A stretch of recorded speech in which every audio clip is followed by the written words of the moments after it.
오늘 민수기 32장 말씀입니다. 민수기 32장 말씀은 르우벤 자손과 갓 자손은 심이 많은 가축들을 가진 것부터 시작합니다. 그들이 야셀 땅과 길르앗 땅을 본즉 그것은 목축할 만한 장소, 즉 가축을 치기에 참 좋은 장소라고 나옵니다. 그래서 갓 자손과 르우벤 자손이 와서 모세와 제사장 엘르아살과 회중 지휘관들에게 말하여 3절에 아다롯과 디본과 야살과 니므라와 헤스본과 엘르알레와 스반과 느보와 브온, 즉 이 땅의 이름은 야셀과 길르앗 땅이죠. 곧 여호와께서 이스라엘 회중 앞에 쳐서 멸하신 땅은 이 멸하신 땅은 이미 아모리를 멸할 때, 그 다음에 모압 땅을 칠 때 그 땅들입니다. 땅은 목축할 만한 장소요. 아무리 당신의 종들에게는 가축이 있나이다. 그래서 이제 5절에 우리가 만일 당신에게 은혜를 입었으면 이 땅을 당신의 종들에게 그들의 소유로 주시고 우리에게 요단강을 건너지 않게 하소서라고 이야기하고 있습니다. 여기서 5절까지 보면은 왜 그들이 그 길르앗 땅을 달라고 그랬을까? 야셀 땅을 달라고 그랬을까? 우리는 이것을 좀 더 살펴봐야 됩니다. 길르앗 땅이 어디서부터 등장하냐면요. 창세기 31장부터 등장합니다. 창세기 31장부터 그가 모든 소유를 이끌고 강을 건너 길르앗 산을 향하여 도망한지. 그러니까 그가 누굽니까? 야곱이 도망친 땅이 길르앗 산을 향해서 도망을 쳤습니다. 그리고 라반이 야곱의 뒤를 쫓아 이르렀으니 야곱이 그 산에 길르앗 산에 장막을 쳤습니다. 라반이 그 형제와 더불어 길르앗 산에 같이 장막을 치게 된 거죠. 그러니까 야곱으로부터 시작된 그 지명이 길르앗입니다. 그리고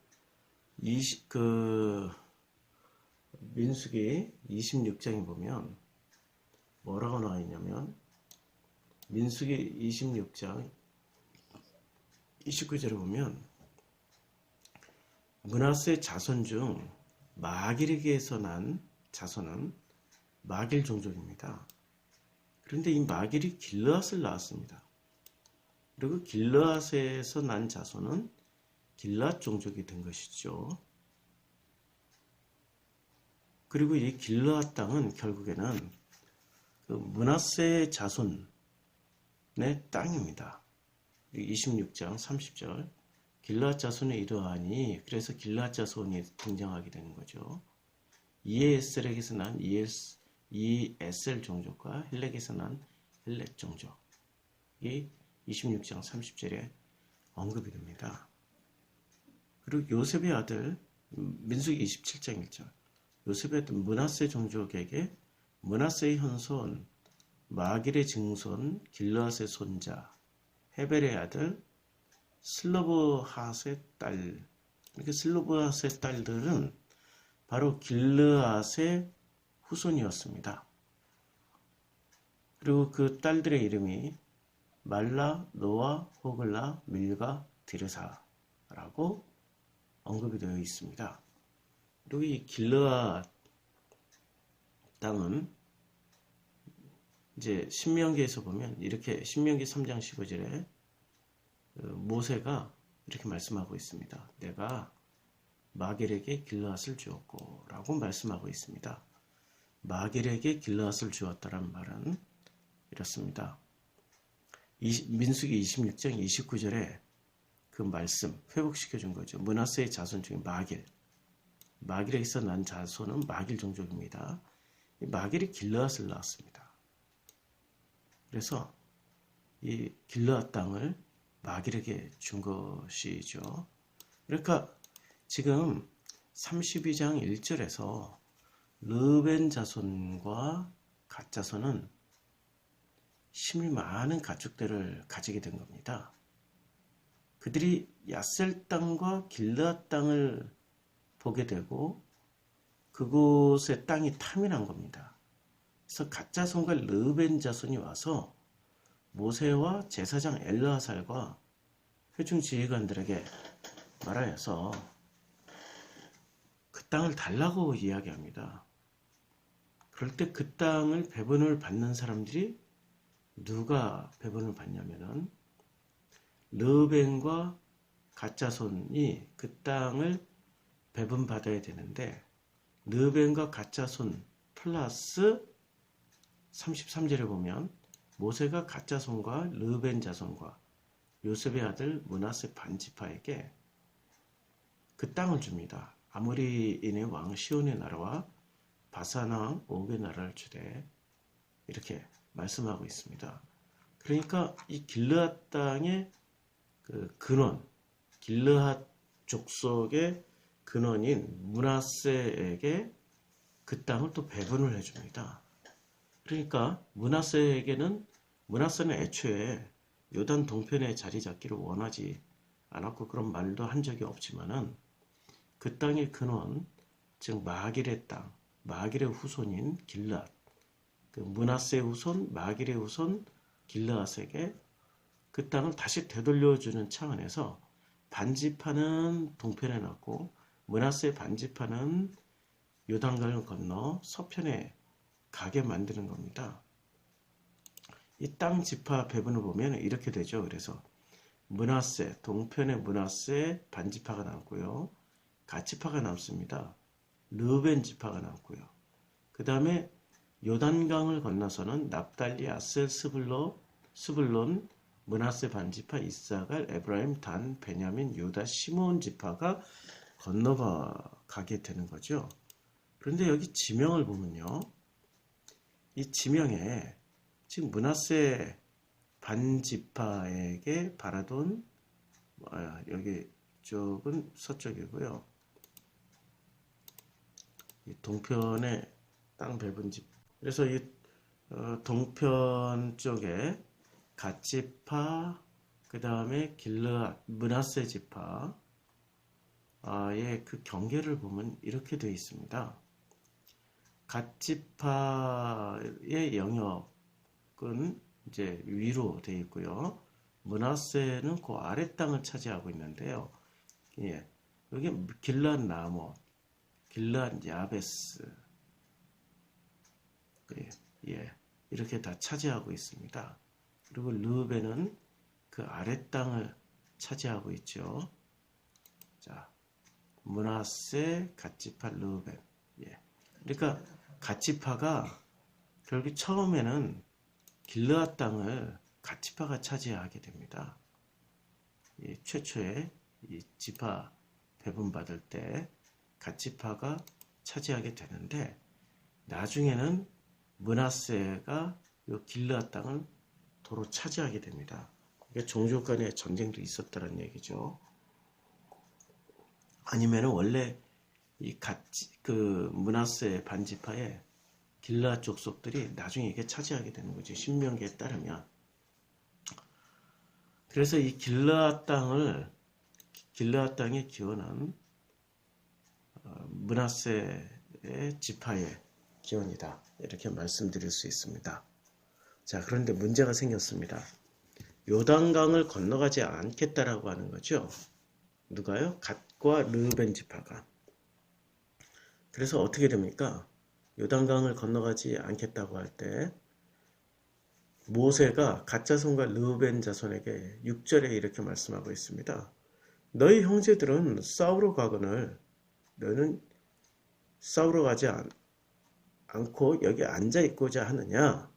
7절 너희가 어찌하여 이스라엘 자손에게 낙심하게 하여서 여호와께서 그들에게 주신 땅으로 건너갈 수 없게 하려느냐라고 하면서 8절에 가데스 바네아 사건을 말씀하고 있습니다.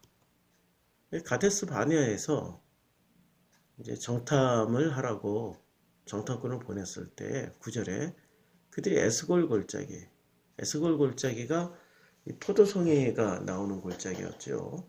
엄청나게 큰 포도송이가 나오는 그 골짜기에 올라와서 그 포도송이를 보고 그들이 기겁을 냈습니다. 9절에 그 땅을 보고 이스라엘 자손들이 낙심을 하게 되어서 여호와께서 그들에게 주신 땅으로 갈 수 없게 된 거죠. 그때 여호와께서 진노하사 맹세를 하셨습니다. 10절에 11절에 애굽에서 나온 자들이 20세 이상으로는 한 사람도 내가 아브라함과 이삭과 야곱에게 맹세한 땅을 결코 보지 못하리라. 결과적으로 그렇게 됐습니다. 지금 32장은 그 야곱에게 맹세한 땅을 결코 보지 못하리니라고 말씀하셨던 것처럼 지금 1세대는 다 죽었습니다. 여호수아 갈렙 빼고. 12절 그러나 그나스 사람 여분네의 아들 갈렙과 눈의 아들 여호수아는 여호와를 온전히 따랐기 때문에 그들은 건너간다고 말씀하셨습니다. 그래서 13절 여호와께서 이스라엘에게 진노를 하셨습니다. 그들에게 40년 동안 광야에서 방황하게 하셨습니다. 왜냐하면 여호와의 목전에서 악을 행했다라고 주님이 말씀하고 계십니다. 그래서 마침내 그 세대가 다 끊어지게 된 후에 지금 40년째죠. 32장은 40년째 이제 14절에 이렇게 말씀하고 있습니다. 보라 너희는 너희 조상의 대를 이어 일어난 죄인의 무리로서 그러니까 지금 이 세대를 뭐라고 말씀하고 있습니까? 조상 그러니까 가데스 바냐에 그 죄를 범한 그 조상의 대를 이어 일어난 죄인의 무리입니다. 여기서 태어났다고 하지 않고 일어났다고 그랬습니다. 그 사이에 수없이 또 들고 나고 한 거죠. 히브리가 이스라엘이 되는 사건을 표현하게 된 거죠.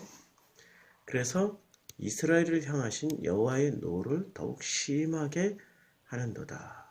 15절 너희가 만일 돌이켜 여호와를 떠나면 여호와께서 다시 이 백성을 광야에 버리시리니 그리하면 너희가 이 모든 백성을 멸망시키리라. 그러니까 광야에 버림당하게 되는 거죠. 광야에 버림당하고 16절 그들이 모세에게 가까이 나와서 그들이 누굽니까? 르벤과 갓지파입니다. 르벤과 갓지파가 모세에게 가까이 나와서 그러니까 정말로 긴급하게 간절하게 말한다는 뜻이죠. 가까이 나와서 말을 하는데 르벤과 갓이 이곳에 우리 가축을 위하여 우리를 짓고 우리 어린아이들을 위하여 성읍을 건축하고 이 땅에 원주민이 있으므로 우리 어린아이들을 그 견고한 성읍에 거주하게 한 후에 우리는 무장하고 이스라엘 자손을 그것으로 인도하기까지 어떻게 하겠다고 그랬습니까? 그들이 앞에서 가고 앞장서서 전위부대가 되겠다는 말씀입니다.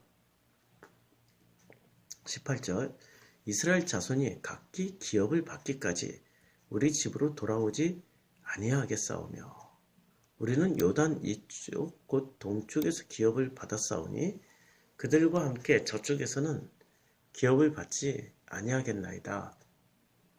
그러니까 전쟁에는 참여하되 이쪽 동편에서 땅을 받았기 때문에 서편에서는 땅을 받지 않겠다라는 맹세를 하게 되는 겁니다.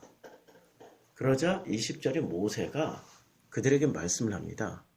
너희가 만일 이 일을 행하여 무장하고 여호와 앞에 가서 싸우되 21절 너희가 다 무장하고 여호와 앞에서 요단을 건너가서 여호와께서 그의 원수를 자기 앞에서 쫓아내시고 22절 그 땅이 여호와 앞에 복종하게 하시기까지 그 땅이 여호와 앞에 복종한다라고 그랬죠.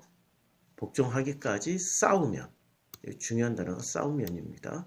싸우면 여호와 앞에서나 이스라엘 앞에서나 무죄하여 돌아오겠고 이 땅은 여호와 앞에서 너희의 소유가 될 것이다 라고 말씀하고 있습니다.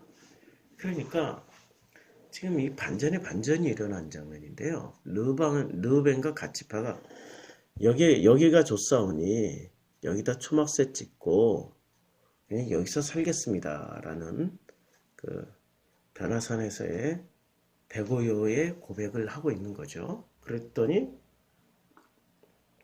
주님은 내려가자라고 그들을 데리고 내려갔습니다. 내려가야 되는 이유가 여기에 나오는 거죠.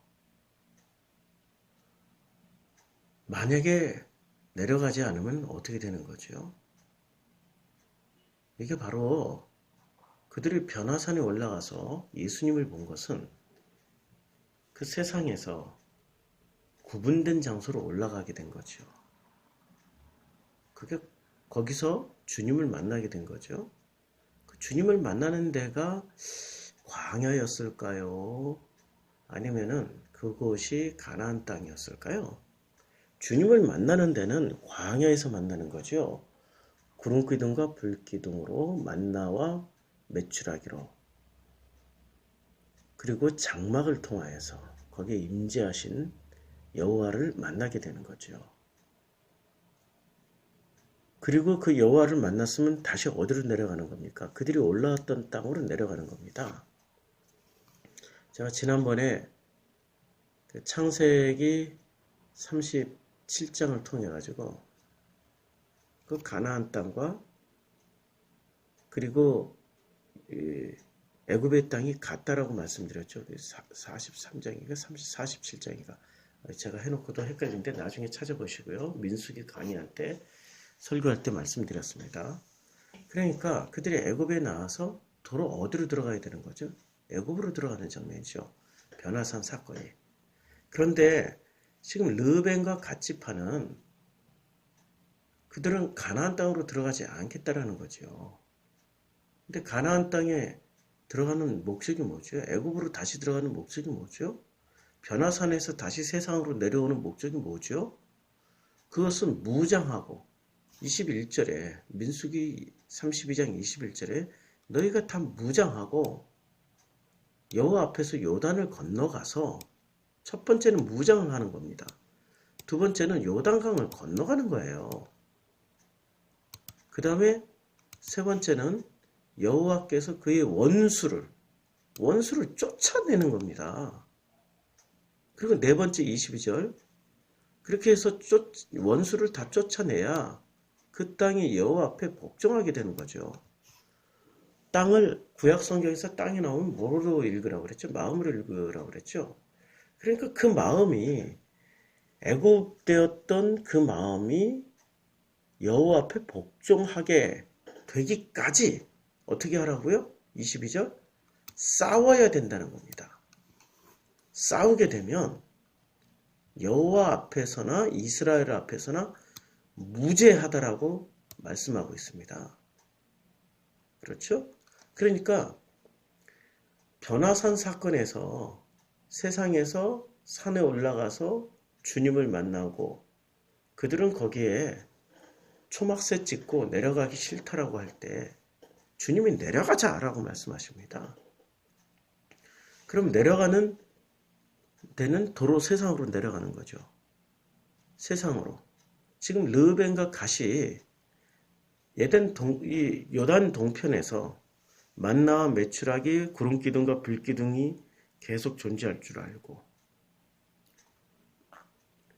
성막이 거기에 있을 줄 알고 그저 거기서 그 체험을 했던 그 요단 동편에 머무르기를 원했던 거예요.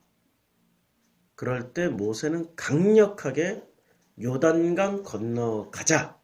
왜냐하면 그 가나안 땅이 애굽 땅이니까 그 땅으로 건너가야 되는 이유는 첫 번째 무장을 해야 되고 두 번째 요단을 건너가야 되고 무장하고 요단강을 건너가 원수를 쫓아내야 됩니다. 그래야 그 땅, 그 마음이 여호와 앞에 복종하게 되는 거죠. 그저 변화산에 그 놀라운 체험만 가지고는 여호와 앞에 복종 안 하게 된다는 겁니다. 결과가 어떻게 됐습니까? 변화산 체험을 했음에도 불구하고 전부 다 예수 배신하고 도망가지 않았습니까? 땅을 정복해야 여호와 앞에 복종하게 되는 겁니다. 마음을 정복해야 되는 거죠. 23절 민수기 32장 23절 너희가 만일 그같이 아니하면 여호와께 범죄하게 되는 겁니다. 만일 그같이 아니하면 무장하지 않고 요단을 건너가지 않고, 그러니까 변화산을 내려가지 않고 원수를 쫓아내지도 않으면은 너희들의 마음이 여호와 앞에 불복종하게 되기 때문에 이것 자체가 여호와께 범죄하게 되는 결과로 나타나게 되는 거죠. 23절 너희가 만약 그같이 아니하면 여호와께 범죄하게 되는 것이니까 너희 죄가 반드시 너희를 찾아낼 줄 알게 되리라 라고 지금 말씀하고 있습니다. 무서운 말씀이죠. 그래서 우리는 세상에 속해서 살다가 광야로 나와서 하나님을 만나고 하나님을 체험하면 다시 세상으로 들어가게 되는 겁니다. 그 세상에 들어가서 그 땅, 그 마음을 정복하게 되는 거예요. 그것을 말씀하고 있는 장면이 민수기 32장입니다. 너희는 너희 어린아이들을 위하여 성읍을 건축하고 양을 위하여 우리를 지으라. 그리하고 너희 입이 말한 대로 행하라. 지금 아이들을 위하여 성읍을 건축하고 양을 위하여서는 우리를 지으라고 말씀하고 있습니다. 그러니까 어린아이들을 위해서 성읍을 건축하라는 것은 다음 세대를 위하여서 다음 세대를 보호할 수 있는 도시를 만들라라고 말씀하는 거죠. 그리고 성읍을 건축한다는 건 도시입니다. 그리고 양을 위해서는 울타리를 만들으라고 말씀하고 있습니다. 자, 우리는 성경에 뭐라고 표현되고 있습니까? 어린아이와 같고 양과 같다라고 우리는 표현하고 있습니다. 그래서 예수님은 양을 치는 목자로 표현되고 있고요. 그리고 어린아이의 아버지이신 하나님 아버지를, 그리고 어린아이와 같아야 천국에 들어간다라고 그랬죠. 우리를 위해서는 뭐를 지어야 돼요?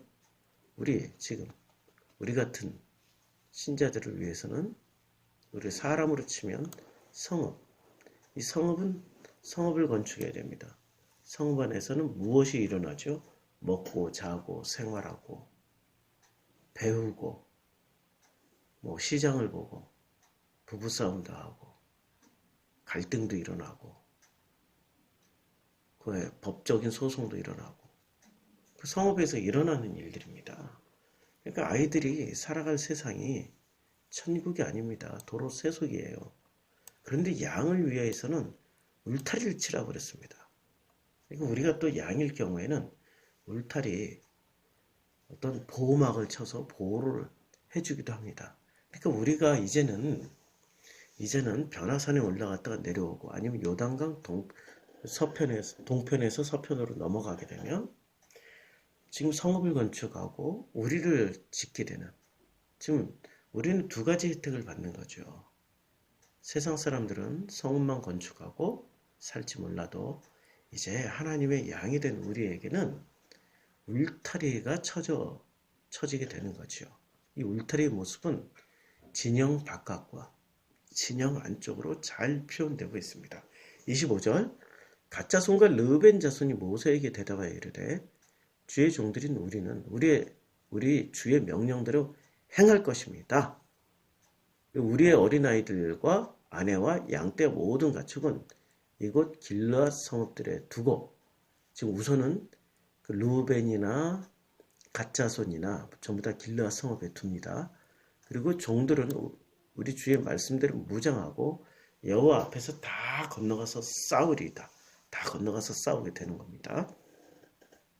이에 모세가 그들에게 대하여 제사장 엘르아살과 눈의 아들 여호수아와 이스라엘 자손 지파의 수령들에게 명령을 합니다. 29절 모세가 그들에게 말씀을 하십니다. 갓 자손과 르벤 자손이 만일 각각 무장하고 너희와 함께 요단강을 건너서 여호와 앞에서 싸워서 그 땅이 너희 앞에 항복하기에 이르면 길르앗 땅을 그들의 소유로 준다. 그러니까 조건부죠. 르벤과 갓 자손이 모든 지파와 더불어 요단 서편에서 싸워 나머지 10지파에게 10지파가 땅을 다 정복하게 되면 비로소 길르앗 땅을 그들의 소유로 줄 것이다 라고 말씀하고 있습니다. 만일 르우벤과 갓이 싸우지 않고 그 결과로 10지파, 나머지 10지파가 땅을 얻지 못하게 되면 어떻게 됩니까? 길르앗 땅도 안 주겠다는 이야기죠. 30절. 그러나 만일 그들이 너희와 함께 그 르우벤과 갓이 무장하고 건너지 아니하면 그들은 가나안 땅에서 너희와 함께 땅을 소유할 것이다. 그러니까 동편에 안 주고 서편에다 주겠다는 말입니다. 서편에다. 그러니까 동편에 머물지 못하게 하겠다는 얘기예요. 근데 31절 갓 자손과 르벤 자손이 대답하여 이르되 여호와께서 당신의 종들에게 명령하신 대로 우리가 행할 것이다 해서 이 계약에 맺어집니다.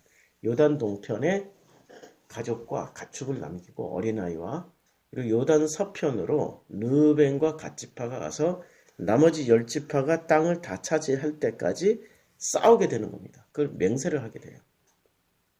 32절 이렇게 맹세 우리가 무장하고 여호와 앞에서 가나안 땅으로 건너가서 요단 이쪽을 우리가 소유할 기업이 되게 하자. 요단 동편을 우리가 소유할 기업이 되게 하자.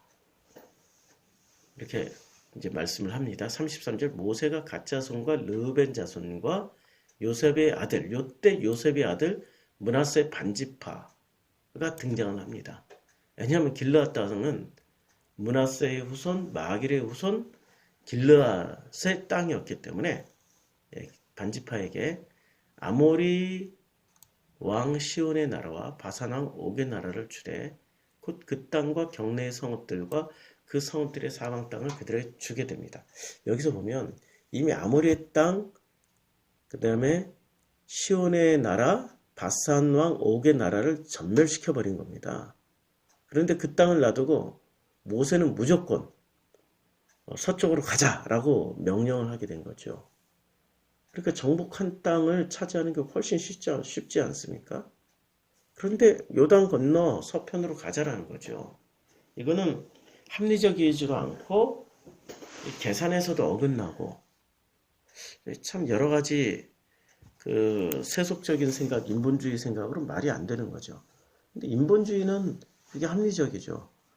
다 점령한 땅 굳이 피 흘려서 싸울 일이 없지 않느냐. 그냥 그 땅을 차지하고 나머지 지파가 요단 서편으로 건너가서 싸워서 차지하면 되는 거 아니냐라고 할 때 우리는 이 논리를 깨는 장면을 복음서에서 주님이 보여주셨죠. 변화산에 올라갔을 때 어렵게 산에 올라왔는데 왜 내려갈까요? 라고 그들 속셈 속에는 그런 것도 깔려 있는 거죠. 그때 주님은 내려가자라고 말씀하십니다. 내려가자. 도저히 합리적이고 이치적이지 않죠. 내려가자.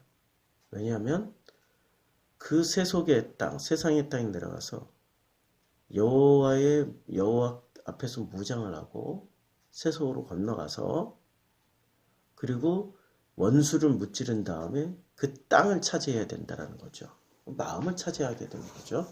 34절 갓 자손과 디본과 아다롯과 아로엘과 아다롯 소방과 야셀과 욕보아와 벳니므라와 베타란들의 견고한 성읍을 건축하였고 이것은 제가 자료를 올려드리겠습니다.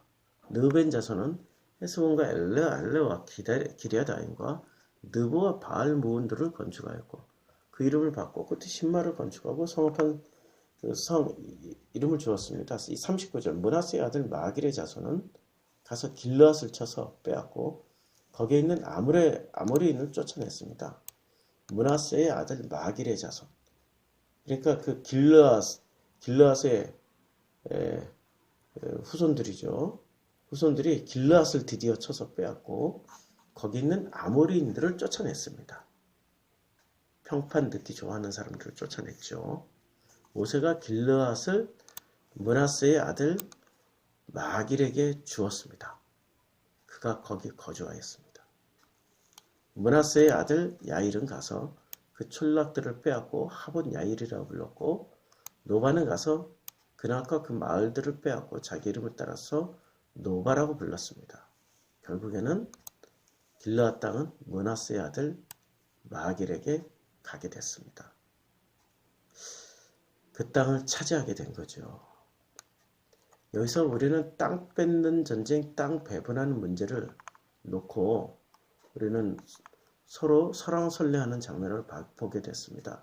그런데 이 땅이 무엇이길래 그렇게 아주 설왕설래, 아주 각을 세우고 가데스 바냐에서 이스라엘 자손들에게 진노하사 결단 아브라함과 이삭과 야곱에게 맹세한 땅을 못 볼 것이다. 오직 여분네의 아들 갈렙과 눈의 아들 여호수아만 건너가게 될 것이다. 라고 말씀하시고, 그리고 너희는 조상의 대를 이어서 일어난 죄인의 무리라고 말씀하고 있습니다. 그러면 이 죄인들이 죄를 면하게 되는 길은 뭐죠? 오직 땅을 차지하는 거예요. 그 땅을 차지하게 되는 겁니다. 그런데 그 땅을 차지할 때는 어떻게 차지하게 되는 거죠? 무장하고 21절 요단을 건너가서 원수를 쫓아내야 되는 겁니다. 그래야 그 땅, 이 죄인들이 여호와 앞에 복종하게 되는 겁니다. 대를 이어, 조상의 대를 이어 14절 일어난 죄인의 무리가 그 죄를 씻음을 받는 길은 이겁니다. 원수를 쫓아내야 되는 겁니다. 그래야 그 땅이 여호와 앞에 복종하게 되는 거죠. 우리의 마음이 여호와 앞에 복종하게 되는 겁니다. 변화산에만 있어서는 죄를 씻을 수가 없습니다. 애굽에만 있으면은 죄를 씻을 수가 없고요. 광야에 나왔다고 죄를 씻는 게 아닙니다. 광야에서 다시 요단 강 건너 서편으로 가야 되는 겁니다. 가나안 땅, 애굽과 같은 가나안 땅, 도로 애굽으로 들어가서 세상으로 들어가서 무장하고 요단을 건너 원수를 쫓아내야만이 우리의 마음이 여호와 앞에 복종하게 되는 겁니다. 그래서 우리는 전쟁을 치러야 되는 겁니다. 그래서 이스라엘 역사가 전쟁이 끊이지 않게 되는 겁니다. 여호와를 믿었으면, 하나님을 믿었으면 전쟁이 없어야죠. 평화로워야 되죠. 전쟁이 끊이지 않는 그런 땅이 가나안 땅입니다. 여호와를 믿었기 때문에 전쟁이 끊이지 않는 거죠. 이스라엘 역사 가운데 전쟁이 없던 시기가 있었잖아요. 솔로몬 시대. 솔로몬 시대에 전쟁이 없었죠. 결과가 어떻게 됐습니까? 이방 여자들을 앞세워서 우상을 들여왔고요. 그 수없이 우상 숭배하는 여자들과 동침을 하는, 그것이 바로 간음입니다. 그것이 하나님이 말씀하신 간음이고, 그것이 바로 우상 숭배입니다. 전쟁이 없던 시절에 전쟁을 없게 하기 위해서 간음과 우상의 땅으로 솔로몬이 만들어버렸습니다. 그게 전쟁이 없던 시기의 모습입니다. 성경에서 전쟁은 사람을 죽이는 전쟁이 아니라 그 땅에 있는 원수를 쫓아내고 그 땅이, 마음이 여호와 앞에 복종하게 되는 전쟁입니다. 이것을 지금 32장은 보여주고 있습니다. 전쟁을 두려워하십니까? 군사가 되는 걸 두려워하십니까? 무장하는 것이 쪽팔립니까? 요단강 안 건너가기를 원하십니까? 원수와 싸우지 않고 원수와 외교를 맺고 화친을 맺어서 서로 사이좋게 지내기를 원하십니까? 하나님의 방식이 아닙니다. 원수를 쫓아내야 됩니다. 그래야 그 땅, 우리의 마음이 여호와 앞에 복종하게 되는 겁니다. 기도하겠습니다.